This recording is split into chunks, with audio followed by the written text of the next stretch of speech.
ఏమండి, ఇంటి యజమాని ఎలా ఉండాలి ఎప్పుడు అన్నప్పుడు తన కుటుంబాన్ని కంటికి రెప్పలా కాపాడుకుంటూ, రక్షణను నిలబెట్టుకుంటూ, దేవునిలో వారి భక్తి జీవితాన్ని కాపాడుకునేవాడిగా ఉండాలి.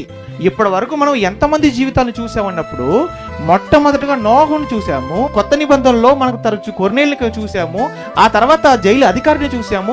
ఎవరిని చూసినా ఇంటి యజమానులుగా ఉన్న వారి దృష్టి ఎప్పుడు కూడా కుటుంబాన్ని కాపాడుకోవాలన్న ఆలోచనతో వారు ఉండడమే కాకుండా కుటుంబాన్ని వారు దేవునిలో నిలవబెట్టుకున్నట్లుగా కూడా మనకు కనబడుతుంది. వీటిని బట్టి మనకి ఏమర్థమవుతుంది అన్నప్పుడు, మన కుటుంబాన్ని కూడా వారి వలె కాపాడుకోవాలి. ఏ విషయంలో? దేవుని విషయంలో. అవన్నీ మరి మనం కాపాడుకోగలుగుతున్నాం చెప్పండి? ఈరోజు క్రైస్తవులం అని చెప్పుకుంటున్నాము, భక్తులం అని చెప్పుకుంటున్నటువంటి మన పరిస్థితి ఎలా ఉందన్నప్పుడు, ఏమండి, సంఘానికి భర్త వస్తాడండి, భార్య రాదు. భార్య వస్తుంది, భర్త రాడు. తల్లిదండ్రులు వస్తారు, పిల్లలు రారు. ఎలాంటి పరిస్థితుల్లో ఈరోజు కుటుంబాలు ఉన్నాయన్నప్పుడు, ఒకరంటే ఒకరికి పడని పరిస్థితి. ఎక్కడా? సమాజంలో కాదండి, కుటుంబాల్లో. అర్థమయ్యి చెప్పండి, ఏ కుటుంబాల్లో సమాధానం ఉందండి? ఏ కుటుంబాలు సంతోషంగా ఉన్నాయండి?